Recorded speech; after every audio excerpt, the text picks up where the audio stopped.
Have you ever found yourself wrestling with a truly complex problem? Maybe a big project at work or even just a challenging puzzle. You don't just stare at it, hoping the answer materializes right. Instead, if you're like me, you instinctively start to break it down. You look for patterns, solve little pieces, and slowly, meticulously, you build towards the full solution.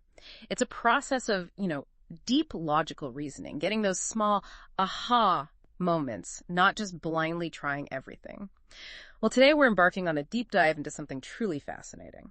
The intersection of artificial intelligence, specifically large language models or LLMs, and the incredibly rigorous world of automated theorem proving in mathematics. We're talking about genuine logical reasoning here, not just numerical calculations. Exactly. And what's so remarkable and challenging is that despite their incredible abilities in areas like writing and conversation, LLMs often hit a significant wall when it comes to multi-step logical reasoning tasks, especially when they need to generate formal mathematical proofs. It's almost like trying to navigate a vast, complex maze where you only get feedback, a reward, or yes, you're right at the very end. We call that a sparse reward landscape in AI. A sparse reward landscape. Okay, so if that's the current challenge, what's our mission in this deep dive? We're going to unpack a groundbreaking new framework and system called Bourbaki. It takes direct inspiration from that human problem-solving approach you just described, breaking things down, and it's designed to overcome those AI limitations. The results, well, it's achieving new state-of-the-art results on incredibly difficult university-level math problems. That's right. We're going to explore how it makes LLMs smarter at math by teaching them to think more like you would. Okay, let's unpack this. So, automated theorem proving. It's considered a really strong benchmark for AI reasoning. Why is that exactly? Well, because it demands incredible precision, truly multi-step logical thinking. And the output has to be perfectly structured and machine checkable. It's not to be nearly right. It has to be absolutely formally correct. And that's precisely where current LLMs typically fall short, isn't it? They might produce something that looks like a proof, but often they hallucinate. They invent steps. Right, invent facts or logical steps that aren't sound. Or, frustratingly, they just fail to produce a complete, reliable, and machine-checkable proof altogether. Exactly. So given how demanding these formal proofs are, why does that make it such a sparse reward problem for LLMs? You mentioned that earlier. It's all about the feedback, or the lack of it, really. Imagine an LLM attempting to prove a complex theorem. It gets little or no feedback until a full proof is finally completed. Most attempts yield zero signals. It's like being lost in that vast maze with no breadcrumbs, as we mentioned.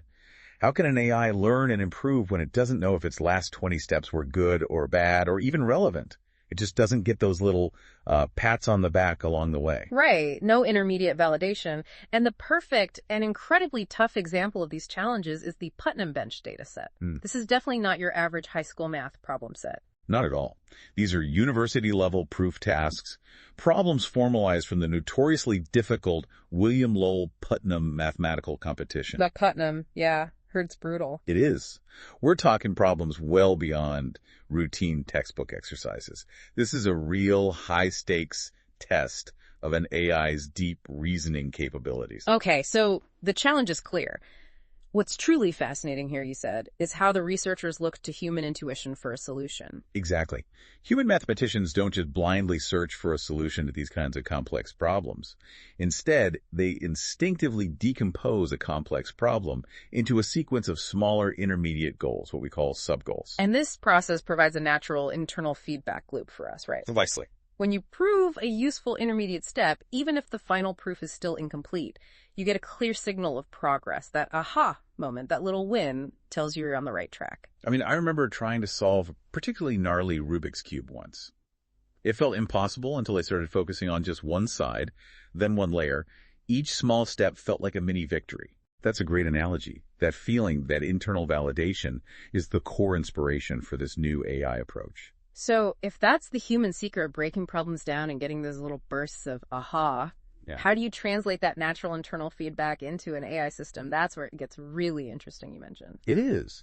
Researchers formalize this human approach using a new paradigm they call self-generated goal-conditioned Markov decision processes, or sG-MDPs. Okay, that's a mouthful. Can you break down what an MDP is in this context first, and then what makes an sG-MDP different? Absolutely. Think of a Markov decision process, or MDP, as a mathematical framework for making a sequence of decisions in uncertain environments. It's often used in things like robotics, or even how a game AI decides its next move. Okay. Now, traditional goal-conditioned reinforcement learning, GCRL, within that MDP framework, assumes that all your goals are given to you in advance. Right. Someone tells the AI what to aim for. Exactly. But in theorem proving, you don't know the useful subgoals beforehand. You have to discover them on the fly. That's the key difference with sG-MDPs. They allow the AI agent to dynamically propose its own subgoals during the proof process based on what it's discovering. I see. It's like it's thinking to itself, if I can just prove this little lemma first, then that big theorem might be within reach. It's generating its own mini missions. That makes so much sense. It's not just following a map, it's drawing the map as it goes. So walk us through the mechanics a bit. How does the AI actually generate these subgoals, and how does the system then provide that smoother feedback you mentioned? Yeah, so essentially the AI agent can generate new subgoals at any point in its reasoning process. These subgoals are proposed by an LLM, and crucially, they have to correspond to valid statements within Lean. Lean being the formal proof system they're using. Correct. That's the formal language for the math proofs. And the crucial part is that the reward function in this new framework is smoother. It provides feedback not just on the final completed proof, but also on solving those intermediate subgoals it proposed itself. Got it. So it gets rewarded for the small wins. Exactly. This directly addresses the sparse reward problem by giving the AI more frequent signals of progress. And to make this dynamic goal conditioning happen within Lean, it uses a specific interface called pipantograph, which essentially acts as Bourbaki's translator, allowing it to dynamically create and verify these subgoals within the formal system. Okay. And the system that brings all of this to life is named Bourbaki. I love that name.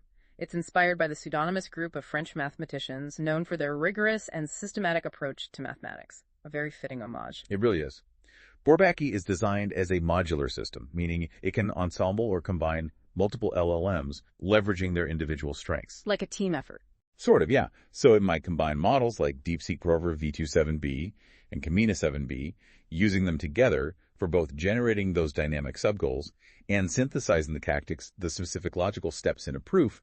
Think of it like having a team of specialized experts collaborating on a single, incredibly complex problem. And it leverages Monte Carlo Tree Search, or MCTS. That's a powerful search strategy, right? Yeah. Like how a chess AI explores possible moves. That's right. It explores many possible paths, learning from each attempt to find the best way forward. But there's a twist here, isn't there? Yes. Unlike previous approaches that only rewarded final success, Bourbaki gives itself those internal pats on the back differently. How so? Well, Bourbaki augments the reward by measuring how many locally introduced conjectures can be independently verified. So it's not just waiting for the final answer. It gives itself credit, a kind of internal reward for proving its own internally proposed mini-theorems or assumptions, those locally introduced conjectures. Okay, so it validates its own intermediate steps. Exactly. Yeah. And importantly, it does this without relying on any learned critic, which are often challenging to train effectively in other systems. Instead, it verifies its own progress based on the formal mathematical system itself, using Lean, which is a very robust way to do it. Okay, so that's a lot of intricate mechanisms working together, all inspired by how we think. The big question then is, what does all this innovation actually deliver in terms of results? How has Bourbaki performed on these incredibly difficult PutnamBench problems? Right, the results. The headline is this. Bourbaki, the 7B version, has achieved new state-of-the-art results for 7B models on PutnamBench. It solved an impressive 26 problems. Wow. Just wow. That's a significant jump. Can you put that in perspective for us compared to other models? Absolutely. The previous best 7B model, DeepSeek Prover V27B, solved 23 problems. And, importantly, it needed a higher computational budget, meaning more attempts or samples. Okay, so 26 versus 23, but with potentially less effort. Yes. And then Camina 7B, another strong contender, solved only 10 problems. Other related models like Intern LM 2.5 Step Prover, Able, Gödel Prover SFT, and STP, they solved in the range of 6 to 8 problems, depending on their resource budget. So Bourbaki is demonstrating a really clear and significant leap in capability for models of this size. That's not just an incremental improvement. That's, A significant leap. What's also remarkable, you hinted, is its sample efficiency. What does that mean in practical terms for Bourbaki? How does that play out? It means Bourbaki completes more proofs with fewer samples.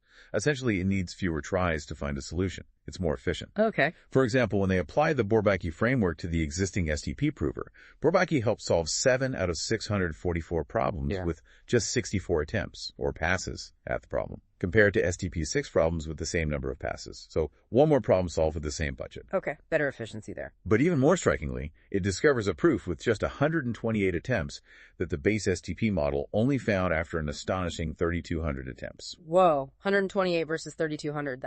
Yeah, that's a massive efficiency gain. And these improvements are consistent across different base models, suggesting that this self-generated goal conditioning provides a generalizable mechanism. It's not just a one-off trick for one specific setup. That level of efficiency is incredible. That really shows the power of breaking the problem down internally. And you mentioned something else intriguing earlier about proof diversity. What does that mean, and why is it important that Bourbaki enhances it? Right, proof diversity. It's important because it suggests, maybe, a deeper kind of understanding and versatility. Bourbaki doesn't just solve more problems, it enhances proof diversity by generating more diverse tactics and producing more varied proofs for the theorems it solves. So it finds multiple ways to get to the answer. Exactly. For instance, on a specific problem called Putnam 1990A1, the base DeepSeek V2-7B model generated only one correct proof.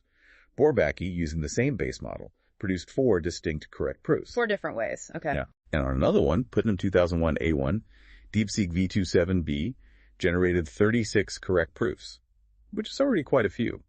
But Bourbaki generated an astonishing 105 different correct proofs. 105. Wow. That implies it's exploring the problem space much more thoroughly. It seems so. It means it's not just finding a way to solve it, but discovering many different logical pathways to the solution, which can actually be very insightful for human mathematicians as well, to see different approaches laid out formally. That's fascinating because it speaks to a deeper level of intelligence, almost creativity maybe, in problem solving. So if we connect all this back to the bigger picture, what does Bourbaki's success mean for AI's ability to reason, learn, and solve problems creatively in a broader sense? Are there any limitations, though, or areas where it might still struggle compared to a human mathematician? Well, these breakthroughs are definitely crucial. They show that AI is moving beyond simple pattern matching towards, genuine logical deduction.